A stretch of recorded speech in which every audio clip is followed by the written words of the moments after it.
Hello everyone, आप सभी का फिर से स्वागत है। यह घटना चक्र साइंस का डिस्कशन है। हम लोग बायोलॉजी को डिस्कस करें जिसमें आज का टॉपिक है वंशागति रोग। तो चलिए स्टार्ट करते हैं। देखिए, कुछ रोग दूषित वातावरण, परिस्थिति, रहन सहन, खान पान व परजीवी के संक्रमण से उत्पन्न होते हैं, जबकि कुछ रोग व्यक्ति को अपने माता पिता से जन्म से ही मिलते हैं, जिसे आनुवंशिक रोग कहते हैं। ये रोग वंशागति होते हैं, अर्थात एक पीढ़ी से दूसरी पीढ़ी में स्थानांतरित होते रहते हैं। ज्ञातव्य है कि ये रोग दोषपूर्ण जीन के कारण होते हैं। आनुवंशिकी के नियम अन्य जंतुओं के भांति मानव पर भी यथावत लागू होते हैं तथा आनुवंशिक लक्षण पीढ़ी दर पीढ़ी जाते हैं, पीढ़ी दर पीढ़ी बढ़ते रहते हैं। रंजकहीनता, एल्काइटोन्यूरिया, फेनिलक्यूटोन्यूरिया, आरएच तत्व आदि वंशागति मनुष्य में होने वाले कुछ महत्वपूर्ण जीनी व्यतिक्रम है। Down syndrome, Turner syndrome, Klinefelter syndrome आदि मानव में गुणसूत्र संख्या की त्रुटियां प्रदर्शित करते हैं। ध्यान रखिएगा, फेनिलकीटोन में या फेनिलक्यूटोन्यूरिया एक प्रकार का वंशागति रोग है जिसमें प्रभावित व्यक्ति के शरीर में फेनिलेनिन को टायरोसिन नामक एमिनो अम्ल में बदलने वाले एंजाइम फेनिलेनिन हाइड्रोकिसिलेज की कमी हो जाने से रुधिर में फेनिलेनिन की वृद्धि हो जाती है और कुछ अन्य प्रतिक्रियाओं के द्वारा फेनिलेनिन फेनिलपाइरुविक अम्ल में बदल जाते हैं जो मूत्र में निकलने लगता है। मुख्यतः तंत्रिका ऊतक में फेनिलेनिन के जमाव से बच्चों में अल्पबुद्धिता या मानसिक जड़ता हो जाती है। मनुष्य में लैंगिक लक्षणों के जीन्स मुख्यतः लिंग गुणसूत्रों में होते हैं, किंतु लैंगिक लक्षणों के अतिरिक्त कुछ दैहिक सोमैटिक लक्षणों के जीन्स भी लिंग गुणसूत्रों में उपस्थित हो सकते हैं, जिसे लिंग संलग्न गुण कहा जाता है और इसकी जो है वंशागति को लिंग संलग्न वंशागति कहते हैं। अधिरक्त स्राव या हीमोफीलिया एक आनुवंशिक लिंग संलग्न रोग है।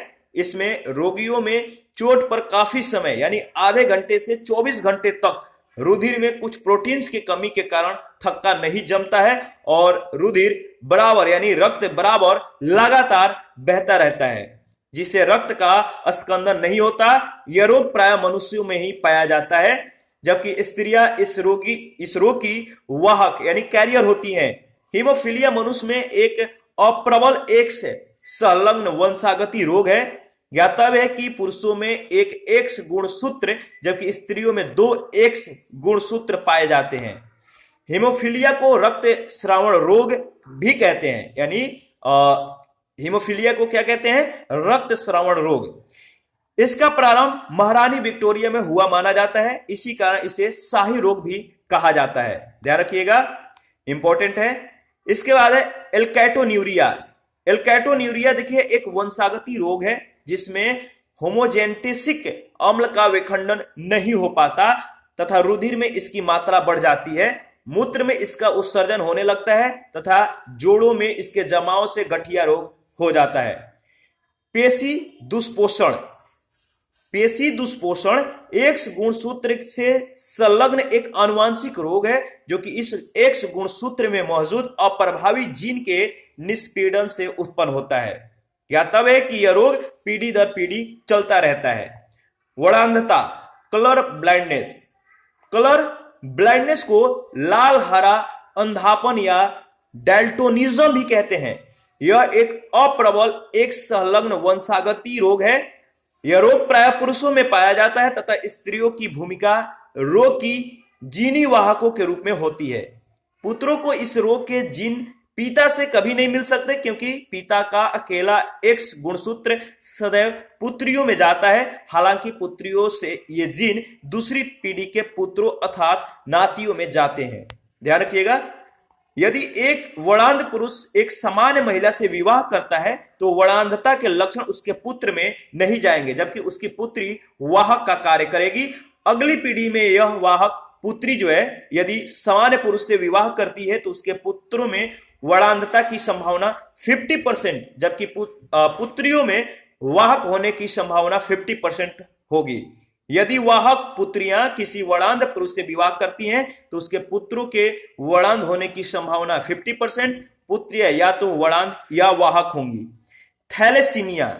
थैलेसीमिया जीनी व्यतिक्रमों का एक समूह है जिसके रोगी के शरीर में हीमोग्लोबिन के संश्लेषण की क्षमता नहीं होती है। तो याद रखिएगा, जो थैलेसीमिया है, थैलेसीमिया से प्रभावित जो रोगी होते हैं, इनके शरीर में हीमोग्लोबिन के संश्लेषण की क्षमता नहीं होती है। यह विशेष रोग दो प्रकार का यथा अल्फा थैलेसीमिया तथा बीटा थैलेसीमिया होता है। इसमें रोगी के शरीर में अत्यधिक अरक्तता एनीमिया उत्पन्न हो जाने से अतिरिक्त रुधिर की आवश्यकता पड़ती है। थैलेसीमिया बच्चों को माता पिता से आनुवंशिकता के तौर पर मिलने वाला जन्मजात रक्त रोग है, ध्यान रखिएगा। डाउन सिंड्रोम, टर्नर सिंड्रोम और क्लाइनफेल्टर सिंड्रोम एक आनुवंशिक विकार है, जेनेटिक डिसऑर्डर है, जो कि मनुष्यों में गुणसूत्रों की संख्या में परिवर्तन के कारण होता है। डाउन सिंड्रोम में 21वीं जोड़ी के गुणसूत्र 2 के बजाय 3, ठीक है, यानी 46 होना चाहिए तो 47 हो जाते हैं, 2 के बजाय 1 ज्यादा हो जाता है। और 3 समजात गुणसूत्रों के ऐसे समूह को ट्राइसोमिक, याद रखिएगा, 3 समजात गुणों के ऐसे समूह को ट्राइसोमिक कहते हैं। और इस सिंड्रोम वाले व्यक्ति का सिर गोल, गर्दन मोटी, मुंह खुला और आंखें तिरछी होती है। इस सिंड्रोम को मंगोली जड़ता भी कहते हैं और इस सिंड्रोम से प्रभावित पुरुष नपुंसक होते हैं, ध्यान रखिएगा। और टर्नर सिंड्रोम में लिंग गुणसूत्रों में से केवल एक एक्स गुणसूत्र उपस्थित होता है, अर्थात ये मोनोसोमिक यानी 44 प्लस एक्स, ठीक है। इसमें जो गुणसूत्र होंगे 44 प्लस एक्स होता है, मोनोसोमिक। और इससे जो है प्रभावित स्त्रियां नपुंसक होती है, ध्यान रखिएगा। विभिन्न परिस्थितियों यानी कंडीशन में वर्णांधता की वंशागति यहाँ पे दर्शाई गई है। पहला जिसमें पहला दिया गया है महिला XX, इनका गुणसूत्र महिला का XS मतलब दोनों XS होता है। और विवाह वर्णांध पुरुष XCY, वर्णांध पुरुष और समान महिला, इन दोनों का जब विवाह होता है तो यहाँ पे देखिए निष्कर्ष क्या निकलता है कि सभी जो पुत्रियां हैं, सभी जो उनकी पुत्रियां होंगी वाहक, और सभी पुत्र जो होंगे समान पैदा होंगे। और यहाँ पे जो वाहक महिला जो है, इनमें जो XCX है, इसका विवाह अगर सामान्य पुरुष से होता है, यानी वाहक महिला होगी और सामान्य पुरुष होगा, तो इनसे जन्मे जो पुत्रियां या पुत्र जो होंगे 50% वर्णांध तथा 50% समान पैदा होंगे, और पुत्रियां 50% वाहक और 50% सामान्य होंगी, ठीक है। उसी तरह वाहक महिला और वर्णांध पुरुष, इनसे मतलब इन दोनों का अगर विवाह होता है तो इनसे जन्मे जो पुत्र पुत्रियां होंगे, पुत्र जो होगा 50% वर्णांध होगा और 50% सामान्य हो सकता है, और पुत्रियां जो है इनमें जो होगा 50% वर्णांध और 50% जो है वाहक मतलब हो सकती हैं। आगे बढ़ते हैं। इसके बाद है देखिए वर्णांध महिला, और यानी वर्णांध महिला और सामान्य पुरुष, इनका अगर विवाह होता है तो सभी पुत्र वर्णांध और सभी पुत्रियां वाहक होंगी। क्लाइनफेल्टर सिंड्रोम में लिंग गुणसूत्र 2 के बजाय 3 होते हैं, याद रखिएगा। अर्थात ये लिंग जो होते हैं गुणसूत्रों के लिए ट्राइसोसोमिक यानी 44 प्लस XXY होते हैं, और इस सिंड्रोम से प्रभावित जो पुरुष होते हैं नपुंसक होते हैं। एल्बिनिज्म एवं देखिए, एल्बिनिज्म को रंजकहीनता भी कहा जाता है, तो याद रखिएगा एल्बिनिज्म को रंजकहीनता भी कहते हैं। यह शरीर में मेलेनिन पिगमेंट की अनुपस्थिति के कारण होने वाला एक आनुवंशिक विकार है। मेलेनिन के उत्पादन में शामिल एंजाइम यानी टायरोसिनेज के अभाव या दोष के कारण त्वचा, बाल, आंखों में रंग का अभाव हो जाता है। ज्ञातव्य है कि मेलेनिन हानिकारक पराबैंगनी विकिरण से रक्षा करने में मदद करता है। बबल बेबी रोग एक दुर्लभ आनुवंशिक रोग है। इसे ACID याद रखिएगा, यानी जो ACID है इसके नाम से भी इसे जाना जाता है, ठीक है। और इस रोग में जन्म के समय से ही शिशु का प्रतिरक्षा तंत्र कार्य नहीं करता है। इस कारण रोगी जो होता है संक्रामक रोगों के प्रति अति संवेदनशील हो जाता है, और बाह्य वातावरण में उपस्थित हानिकारक रोगाणुओं से रोगी को सुरक्षा प्रदान करने के लिए जन्म रहित प्लास्टिक के बुलबुले यानी इंक्यूबेटर जैसी व्यवस्था में उसका उपचार किया जाता है। उल्लेखनीय है कि ACID को एलिम्फोसाइटोसिस या ग्लेंजमान रिनिकल सिंड्रोम भी कहते हैं। तो याद रखिएगा, इस पर आधारित पहला प्रश्न है, निम्नलिखित में से कौन सा आनुवांशिक रोग नहीं है? निम्नलिखित में से कौन सा आनुवांशिक रोग नहीं है? तो आपको मालूम है, सही जवाब होगा रतौंधी। देखिए, रंजकहीनता है, ठीक है, एल्बिनिज्म जो है एक आनुवांशिक रोग है जिसमें त्वचा, बालों तथा आंखों में मेलानिन नामक रंजक यानी पिगमेंट आंशिक या पूर्ण रूप से अनुपस्थित होता है। और हीमोफीलिया एक आनुवांशिक लिंग संलग्न रोग है। कलर ब्लाइंडनेस एक जो है एक से लिंग संलग्न वंशागति रोग है। रतौंधी विटामिन ए के कमी से होने वाला रोग है। क्वेश्चन नंबर सेकंड है, फेनिल कीटोन में उपापचय, याद रखिएगा, फेनिल कीटोन में उपापचय की जन्मजात जो मूल एक उदाहरण है वो क्या है? इस मूल से जो निर्देशित है, ठीक, सॉरी, भूल का एक उदाहरण है, और इस भूल से जो निर्देशित है वो है आपका एंजाइम के वंशागत अभाव का। फेनिल कीटोन में उपापचय की जन्मजात भूल का एक उदाहरण है। इस भूल से निर्देश क्या है? एंजाइम के वंशागत अभाव का। फेनिल कीटोन में जीनी व्यतिक्रमों की वंशागति एक रोग है, वंशागति, ठीक है, जिसमें फेनिल एलेनिन हाइड्रोक्सिलेज नामक एंजाइम के कमी हो जाने से रुधिर में फेनिलेनिन की वृद्धि हो जाती है और कुछ अन्य प्रतिक्रियाओं के द्वारा फेनिल एलेनिन फेनिल पायरुविक अम्ल में बदल जाता है, जो मूत्र में निकलने लगता है। ऊतकों में, विशेषतः तंत्रिका ऊतक में फेनिलेनिन के जमाव से बच्चों में अल्पबुद्धिता या मानसिक जड़ता हो जाती है। क्वेश्चन नंबर थर्ड है, एक व्यक्ति जो फेनिल कीटोन्यूरिया रोग से प्रभावित है, बताइए, एक व्यक्ति जो फेनिल कीटोन्यूरिया रोग से प्रभावित है, मानसिक जड़ता होता है। फेनिल कीटोन्यूरिया एक प्रकार का, देखिए, वंशागत रोग है जिसमें प्रभावित व्यक्ति का शरीर फेनिलेनिन नामक एमिनो अम्ल को तोड़ने या संशोधित करने में सक्षम नहीं होता है। उल्लेखनीय है कि एमिनो अम्ल प्रोटीन का निर्माण करने के लिए आवश्यक है। शरीर से निष्कासित होने के स्थान पर अप्रयुक्त फेनिलेनिन रक्त में एकत्र होता रहता है, जिसके परिणाम स्वरूप मनुष्य का मस्तिष्क क्षतिग्रस्त हो जाता है और मानसिक जड़ता की स्थिति उत्पन्न हो जाती है। क्वेश्चन नंबर 4 है, बहुत चर्चित बबल बेबी रोग ऐसा इसलिए कहलाता है क्योंकि, क्यों कहलाता है? क्योंकि रोगग्रस्त शिशु है, इसका उपचार जर्म रहित प्लास्टिक के बुलबुलों में किया जाता है। सी ऑप्शन आपका बिल्कुल सत्य है। देखिए, बबल बेबी रोग एक दुर्लभ आनुवांशिक रोग है। इसे SCID के नाम से भी जाना जाता है। इस रोग में जन्म के समय से ही शिशु का प्रतिरक्षा तंत्र कार्य नहीं करता है। इस कारण रोगी संक्रामक रोगों के प्रति अति संवेदनशील हो जाता है।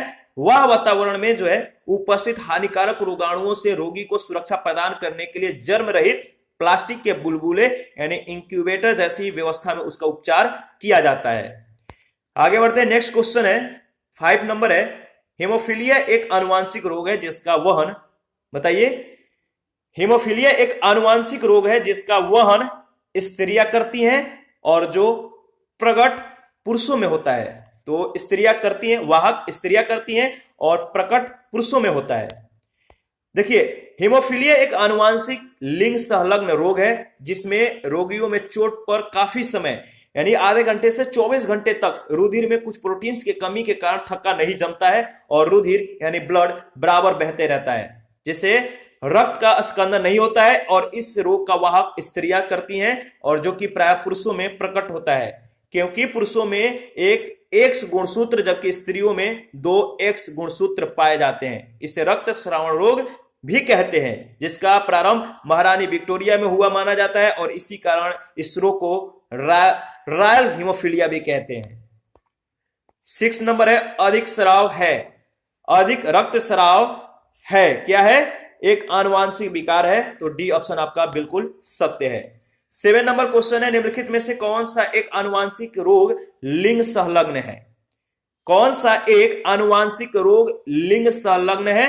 तो royal haemophilia, A option is right option. Question number 8 है, हीमोफीलिया एक आनुवांशिक विकार है जो उत्पन्न करता है। हीमोफीलिया एक आनुवांशिक विकार है जो उत्पन्न करता है, क्या उत्पन्न करता है? रक्त का स्कंदन न होना।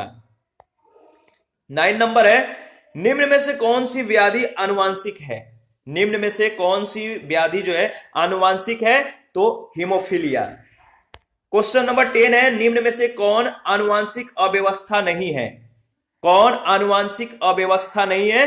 तो इरिटेबल बाउल सिंड्रोम, याद रखिएगा, irritable bowel syndrome, down syndrome, haemophilia और दात्र कोशिका अरक्ता आनुवांशिक अवस्थाएं हैं, जबकि इरिटेबल बाउल सिंड्रोम आनुवांशिक अवस्था जो है अव्यवस्था नहीं है। इसके बाद 11 नंबर क्वेश्चन है, निम्नलिखित में से कौन सा लिंग गुणसूत्र में विद्यमान अप्रभावी जीन के निस्पंदन से उत्पन्न होता है? निम्नलिखित में से कौन सा लिंग गुणसूत्र में विद्यमान अप्रभावी जीन के निष्पीड़न से जो है उत्पन्न होता है? तो पेशी दुष्पोषण, पेशी दुष्पोषण आपका सही जवाब होगा। देखिए, पेशी दुष्पोषण एक्स गुणसूत्र से संलग्न एक आनुवांशिक रोग है जो कि इस एक्स गुणसूत्र में मौजूद अप्रभावी जीन के निष्पीड़न से उत्पन्न होता है और ज्ञातव्य कि यह रोग पीढ़ी दर पीढ़ी चलता रहता है। 12 नंबर क्वेश्चन है, डाउन सिंड्रोम एक आनुवांशिक विकार है जो होता है, जो डाउन सिंड्रोम है एक आनुवांशिक विकार है जो गुणसूत्रों की संख्या में परिवर्तन के कारण होता है। डाउन सिंड्रोम एक आनुवांशिक विकार है जो कि मनुष्यों में गुणसूत्रों के संख्या में परिवर्तन के कारण होता है। इसमें 21वीं जोड़ी के गुणसूत्र 2 के बजाय 3 हो जाते हैं, यानी 46 होने की जगह पे 47 हो जाते हैं। इससे मनुष्यों का सिर गोल, गर्दन मोटी, मुख खुला, आंखें तिरछी हो जाती है और इस सिंड्रोम को मंगोली जड़ता भी कहते हैं। आगे बढ़ते हैं, नेक्स्ट क्वेश्चन है 13 नंबर, मानव में गुणसूत्र संख्या 21 की गुणसूत्रता उत्तरदायी है? 21 की त्रिगुणसूत्रता उत्तरदायी है किसकी? तो डाउन सिंड्रोम के लिए। 21 की त्रिगुणसूत्र मतलब कि 21 के बाद जो होता है, जैसे मानव में गुणसूत्र संख्या देखिए 21 की त्रिगुणसूत्र डाउन सिंड्रोम के लिए उत्तरदायी है। 21वीं जोड़ी के गुणसूत्र 2 के बजाय कितने हो जाते हैं? 3 हो जाते हैं, यानी जो आपका 46 होना चाहिए वहां पे एक और हो जाता है, 47 हो जाता है, 2 के जगह पे 3 हो जाते हैं और इस सिंड्रोम को मंगोली जड़ता भी कहते हैं। तो याद रखिएगा, जो मानव में गुणसूत्र संख्या 21 की त्रिगुणसूत्र जो होता है वो डाउन सिंड्रोम होता है, इसके लिए यह उत्तरदायी है। 14 नंबर जो है, इसमें सूची 1 सूची 2 के साथ आपको मिलान करना है। देखिए, बी ऑप्शन आपका बिल्कुल सत्य है। हेमोफीलिया जो है यह एक आनुवांशिक रोग है। डायबिटीज हार्मोन की गड़बड़ी है। रिकेटस हेंताजन्य रोग है और रिंगवर्म कवकी संक्रमण रोग है। 15 नंबर क्वेश्चन है, कौन सा वर्ग सही सुमेलित है? आपको बताना है इन 4 ऑप्शनों में से कौन सा ऑप्शन जो है सही सुमेलित है। तो देखिए, इसमें आपका सी ऑप्शन सही मतलब सही ऑप्शन होगा, सही इसका जवाब है वड़ांधता, हीमोफीलिया और दात्र कोशिका अरक्ता। यह किस प्रकार का रोग है? तो आनुवांशिक। देखिए, डिप्थीरिया, न्यूमोनिया तथा कुष्ठ रोग जीवाणुजन्य रोग हैं। एड्स रोग विषाणुजन्य रोग है, जबकि सिफिलिस तथा सुजाक रोग जीवाणुजन्य रोग है। वड़ांधता, हीमोफीलिया नामक रोग आनुवांशिक रोग है, जबकि दात्र कोशिका अरक्ता भी एक मतलब कि वंशानुगत रोग है। पोलियो, जापानी बी मस्तिष्क शोथ विषाणुजन्य रोग है, जबकि प्लेग एक जीवाणुजन्य रोग है। 16 नंबर क्वेश्चन है, स्त्रियों के तुलना में अधिक पुरुष वड़ांधता से पीड़ित हो सकते हैं, क्यों हो सकते हैं? कारण बताना है आपको। तो देखिए, इसका सही जवाब होगा उनमें केवल एक एक्स क्रोमोसोम होता है। इसके बारे में हम लोगों ने डिस्कस किया था। चलिए फिर से रिवीजन कर लेते हैं। देखिए, कलर ब्लाइंडनेस एक एक्स लिंग संलग्न वंशागति रोग है। कलर ब्लाइंडनेस एक एक्स लिंग संलग्न वंशागति रोग है। इसे लाल हरा अंधापन या याद रखिएगा लाल हरा अंधापन या डेल्टोनिज्म भी कहते हैं। इसमें जीन अप्रबल या सुप्त होते हैं, अर्थात इनमें प्रबल या प्रभावी एलील सामान्य रोगहीन दशा स्थापित करते हैं। चूंकि पुरुषों में एक एक्स गुणसूत्र जबकि स्त्रियों में 2 एक्स गुणसूत्र पाए जाते हैं। वड़ांधता रोग का जीन सुप्त होने के कारण संकर अर्थात विषमय युग्मी स्त्रियों में नहीं होते हैं, लेकिन सुप्त जीन के लिए शुद्ध नस्ली अर्थात समयुग्मजी स्त्रियों में होता है, जिनमें प्रत्येक एक्स गुणसूत्र में रो का अर्थात सुप्त जीन होते हैं और पुरुषों में सिर्फ एक ही एक्स गुणसूत्र होने के कारण ऐसे लक्षण का केवल एक ही जीन मौजूद होता है, अतः एक ही सुप्त जीन से रोग का विकास हो जाता है, इसीलिए यह रोग प्राय पुरुषों में ही अधिक पाया जाता है। 17 नंबर क्वेश्चन है, निम्नलिखित में से किस युग में सही सुमेल नहीं है? तो बताइए कौन सा युग में सही सुमेल नहीं है? तो देखिए सही जवाब होगा सी ऑप्शन, विटामिन ए, वर्णांधता। देखिए कलर ब्लाइंडनेस है एक से लिंग संलग्न वंशागति रोग है, न कि विटामिन ए की कमी से होता है। और जो कलर ब्लाइंडनेस है इसे लाल हरा अंधापन या डेल्टोनिज्म भी कहते हैं। वर्णांधता विटामिन ए की कमी से नहीं होती है, रतौंधी विटामिन ए की कमी से होता है, ध्यान रखिएगा। इसके बाद 18 नंबर क्वेश्चन है, एक वर्णांध पुरुष एक सामान्य महिला से विवाह करता है, वर्णांधता के लक्षण उत्पन्न होंगे उसके पुत्र में, पुत्रियों में या दोनों में? तो बताइए। देखिए तो इसका सही जवाब होगा पुत्रियों के पुत्रों में, तो डी ऑप्शन आपका बिल्कुल सत्य है।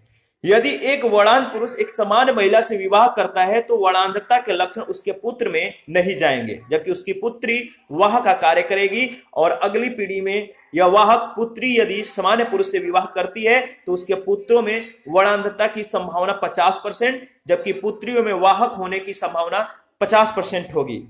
यदि वाहक पुत्री किसी वर्णांध पुरुष से विवाह करती है तो उसके पुत्रों के वर्णांध होने की संभावना 50%, पुत्रियां या तो वर्णांध या तो वाहक होंगी। वर्णांधता एक क्रोमोसोम संबंधी एक्स लिंक्ड रोग है, जिसके कारण यदि एक स्त्री एक वर्णांध या वर्णांधता प्रभावित एक्स क्रोमोसोम के साथ एक सामान्य एक्स क्रोमोसोम प्राप्त करती है तो वह वर्णांध न होकर मात्र इसके वाहक का कार्य करेगी। दूसरी ओर यदि एक पुरुष एक वर्णांध प्रभावित एक्स क्रोमोसोम प्राप्त करता है तो उसमें सामान्य एक्स क्रोमोसोम एक से अत्यधिक छोटा होने के कारण वर्णांधता के लक्षण आएंगे। वर्णांध पुरुष और समान महिला के पुत्र में एक्स क्रोमोसोम समान होने के कारण वे समान होंगे। 19 नंबर क्वेश्चन है, आनुवांशिक विकारों के संदर्भ में निम्नलिखित पर विचार कीजिए। एक महिला वर्णांध है पर उसका पति वर्णांध नहीं है, इनके एक पुत्र और एक पुत्री है। इस संदर्भ में निम्नलिखित में से कौन से कथन के सही होने की जो है सर्वाधिक संभावना है? तो देखिए इसके बारे में हम लोगों ने डिस्कस किया है। इसका सही जवाब होगा पुत्र वर्णांध है किंतु पुत्री वर्णांध नहीं है, तो डी ऑप्शन आपका बिल्कुल सही है। 20 नंबर क्वेश्चन है, एक वर्णांध या कलर ब्लाइंडनेस पुरुष का विवाह एक समान स्त्री से होता है जिसके माता पिता के दृष्टि भी समान थी। उसके बच्चों की निम्नलिखित में से कितने प्रतिशत की वर्णांध होने की संभावना है? तो आपको मालूम ही है कितना, 0%, डी ऑप्शन। देखिए जैसा कि प्रश्न में दिया गया है कि एक वर्णांध पुरुष का विवाह एक समान स्त्री से होता है जिसके माता पिता की दृष्टि भी समान थी। यहाँ स्त्री के माता पिता की दृष्टि का समान होना दृश्य प्रारूप प्रदर्शित करता है, जबकि इसके जीन प्रारूप की निम्नलिखित दो स्थितियां हो सकती हैं। माता एक्स मतलब कि माता में एक्स क्रोमोसोम, पिता में XY, और माता अगर एक्स उनमें अगर कलर ब्लाइंडनेस होता है तो एक्स कलर ब्लाइंडनेस और एक्स और पिता जो होंगे इनमें XY क्रोमोसोम होगा। तो प्रथम स्थिति के अनुसार अगर बात करें तो उत्पन्न स्त्री का विवाह वर्णांध पुरुष से होने पर कोई भी संतान वर्णांध नहीं होगा, ठीक है, न तो मतलब कि पुत्र और नहीं पुत्रियां। इनमें से पहले कंडीशन के अनुसार इन दोनों मतलब कि दोनों में से कोई वर्णांध, पुत्र पुत्रियों में से कोई वर्णांध नहीं पैदा होगा। तो यहाँ पे देख सकते हैं एक फिगर के माध्यम से, यहाँ पे माता और यहाँ पे पिता। माता अगर इनमें जो है एक्स क्रोमोसोम और पिता XY क्रोमोसोम और इन दोनों का मिलता है तो देखिए यहाँ पे क्या है कि इनका X ठीक है और इनका जो है Y ठीक है मिलता है, और यहाँ पे XX यहाँ पे XY और XY। तो यहाँ पे जो स्त्री होगी, यहाँ पे जो स्त्री होगी, यहाँ पे जो है यहाँ पे देखिए जो पुरुष होगा, यहाँ पे कलर ब्लाइंडनेस इनमें जो X क्रोमोसोम होगा यानी पुरुष में जो होगा XCY होगा, और यहाँ पे जो इनसे जो संतान पैदा होंगे तो यहाँ पे आप देख सकते हैं इनका जो कंडीशन है संतानों का, यहाँ पे जो है यहाँ पे दिया गया है कि द्वितीय स्थिति के अनुसार उत्पन्न वाहक स्त्री का विवाह वर्णांध पुरुष से होने पर उसकी 50% संतानें वर्णांध होंगी। तो इसको देखकर एक बार जो है आप देख लीजिएगा। ठीक है। जबकि समान स्त्री का विवाह वर्णांध पुरुष से होने पर कोई भी संतान वर्णांध नहीं होगी। तो डी इसका सही जवाब था। 21 नंबर क्वेश्चन है, थैलेसीमिया के रोगी में शरीर के निम्न के संश्लेषण की क्षमता नहीं रखता। तो थैलेसीमिया से प्रभावित रोगी जो है इनमें संश्लेषण की क्षमता नहीं होता है। किसकी? तो सही जवाब है, बताइए। थैलेसीमिया के रोगी में शरीर निम्न के संश्लेषण की क्षमता नहीं रखता है, हीमोग्लोबिन की। C option. थैलेसीमिया जीनी व्यतिक्रमों का एक समूह है जिसके रोगी के शरीर में हीमोग्लोबिन के संश्लेषण की क्षमता नहीं होती है। यह विशेष रोग दो प्रकार का अल्फा थैलेसीमिया और बीटा थैलेसीमिया होता है। इसमें रोगी के शरीर में अत्यधिक एनीमिया उत्पन्न हो जाने से ब्लड की आवश्यकता पड़ती है। 22 नंबर क्वेश्चन है, थैलेसीमिया एक आनुवंशिक रोग है जिससे प्रभावित होता है। क्या प्रभावित होता है? तो ब्लड। ठीक है। थैलेसीमिया आनुवंशिक विकारों का एक समूह है जिसके रोगी के शरीर में हीमोग्लोबिन के संश्लेषण की क्षमता नहीं होती है। यह विशेष रोग दो प्रकार का अल्फा थैलेसीमिया और बीटा थैलेसीमिया होता है। इसमें रोगी के शरीर में लाल रक्त कोशिका यानी रेड ब्लड सेल्स का अत्यधिक मात्रा में क्षय होने लगता है और जिससे अरक्तता उत्पन्न हो जाती है, एनीमिया उत्पन्न हो जाती है, ब्लड की कमी हो जाती है। 23 नंबर क्वेश्चन है, थैलेसीमिया एक वंशानुगत बीमारी है जो कि निम्नलिखित को प्रभावित करती है। तो बताइए, थैलेसीमिया एक वंशानुगत बीमारी है जो कि प्रभावित करती है किसको? तो ब्लड को, खून को। और इसी के साथ यह चैप्टर जो होता है फिनिक्स हो जाता है। नेक्स्ट सेशन में हम लोग हेंताजन, असंक्रामक व अन्य रोग के बारे में हम लोग डिस्कस करेंगे। आज के लिए इतना ही। आप अपना प्रतिक्रिया जरूर दीजिए। आपके प्रतिक्रियाओं का हमें बेसब्री से इंतजार रहता है। आपको किसी भी टॉपिक में या किसी भी पॉइंट में डाउट हो तो आप हमें कमेंट कर सकते हैं। आपके डाउट को क्लियर किया जाएगा। Thank you. मिलते हैं नेक्स्ट सेशन में।